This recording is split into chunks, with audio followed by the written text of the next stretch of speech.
আজও সেই রাতের কথা মনে পড়লে শরীরটা শিউরে ওঠে। সেদিন যা দেখেছিলাম তা কোনোদিনও ভুলতে পারবো না।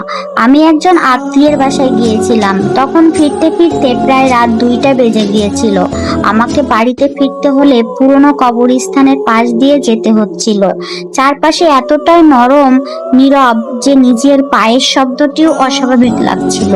হঠাৎ রাস্তার মাঝখানে কালো কাপড় মোড়ানো একটা পুটলি দেখতে পেলাম, সাথে কয়েকটি মোমবাতির লাল সুতা এবং একটা ভাঙা ডিম দেখতে পেলাম। মনে হচ্ছিল যেন কেউ কিছুক্ষণ আগেই কাজ করেছে। আমি দূর থেকে দাঁড়িয়ে দেখছি, তখন হঠাৎ এক বাতাসে মোমবাতিগুলো জ্বলে উঠেছিল।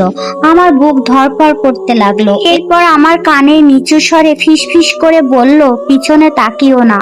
আমি ভয়ে জমে গেলাম, কিন্তু মানুষ তো কৌতূহল, এবং দূর থেকে দাঁড়িয়ে দেখি একটা অবয়ব দাঁড়িয়ে আছে। ওর মুখটা দেখা যাচ্ছিল না, কিন্তু আমার দিকে তাকিয়ে আছে। আমার মনে হচ্ছিল আমি সামনে তাকিয়ে দেখি কালো পুটলিটা নেই সেখানে। ঠিক তখনই আমার ডান কানে কেউ বলল, তুমি এটা দেখে ফেলেছো। আমি ভয়ে চিৎকার করে দৌড়াতে লাগলাম, এবং মনে হচ্ছে যে কেউ আমার পিছনে পিছনে দৌড়াচ্ছে। তার পায়ের শব্দ স্পষ্ট শোনা যাচ্ছে। কিছুক্ষণ পর কেউ একটা ঠান্ডা হাত আমার কাঁধে রাখলো। আমি ভয়ে চোখ বন্ধ করে আল্লাহকে ডাকতে লাগলাম। কয়েক সেকেন্ড পর দূরের মসজিদ থেকে আজান শুনতে পেলাম। সঙ্গে সঙ্গে সব থেমে গেল। একটু পর সাহস নিয়ে চোখ খুলে দেখলাম আমি রাস্তায় একা দাঁড়িয়ে আছি। আমার কাঁধে কালো আঙুলের মতো 5টা আঙুলের ছাপ ছিল। পরের দিন এই দাগ আমি অনেককেই দেখিয়েছিলাম, এবং আমি অনেক অসুস্থ ছিলাম। তখন আমার আম্মু আমাকে একজন কবিরাজ দেখালেন, যেখানে সে বলল আমাকে নাকি জিন আসর করেছেন। কবিরাজ বলল যে জিন হারাতে হলে জিনকে নাকি 6 কেজি মিষ্টি, সিঁদুর, সাদা কাপড়, আরো অনেক কিছু ভোগ দিতে হবে। কবিরাজ একটি ছাগল নিয়ে গেলেন বলি দেওয়ার জন্য। হ্যাঁ আপু, এটাই আমার গল্প। আমার নাম মিথুল। আমি যখন ক্লাস 5-এ পড়ি তখন আমার সাথে একটা ঘটনা ঘটে। সেই দিন আমার বড় বোনের বিয়ে ছিল। আমি একটা সিম্পল শাড়ি পরি, হলুদ কালারের, কারণ সেদিন আমার বোনের গায়ে হলুদ ছিল। তো তো আমাদের বাড়ি আর আমাদের খালামণিদের বাসা এক জায়গায় ছিল। আমার বাবার একটা বন্ধুর দোকান ছিল, তার দোকানে যা যা লাগে গায়ে হলুদের জন্য সব ছিল। আমার বাবা সব জিনিস তার সেই বন্ধুর দোকান থেকে নিয়ে আনেন, কিন্তু একটা জিনিস আনতে ভুলে যায়, সেটা হলো হাতের চুড়ি। তো আমি আর আমার খালামণি গেলাম বাবার বন্ধুর দোকানে চুড়ি আনতে। বাবার বন্ধুর দোকানে যাওয়ার সময় একটা বট গাছ পড়ে। তো আমি আর আমার খালামণি যখন ওই বট গাছের পাশ দিয়ে যাচ্ছিলাম, তখন আমার মনে হলো যে আমার পিছনে কেউ আছে।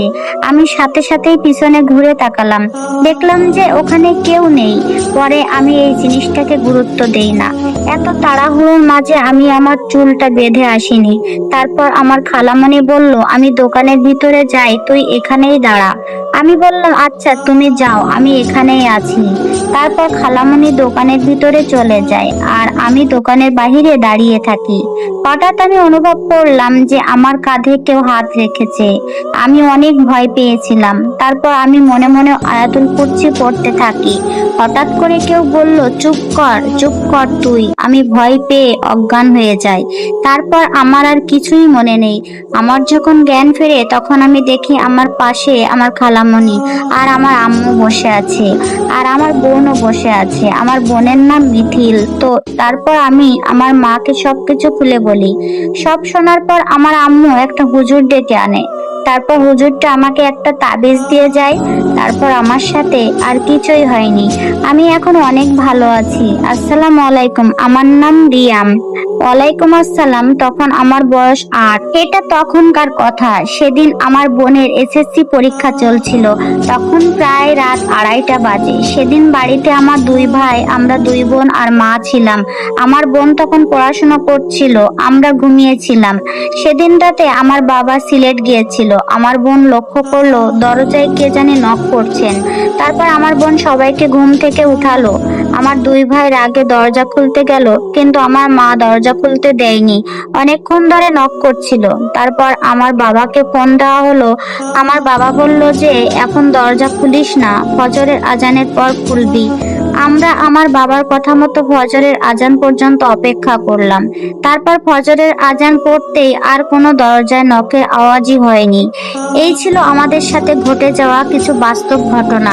এটা একদমই বাস্তব ঘটনা, একটা আপুর জীবনে তিনবার ঘটেছে। এমন বাস্তব জীবনের জিনের গল্পগুলো যদি আপনারা শুনতে চান তাহলে অবশ্যই চ্যানেলটি সাবস্ক্রাইব করে দিয়ে আমার পাশে থাকবেন।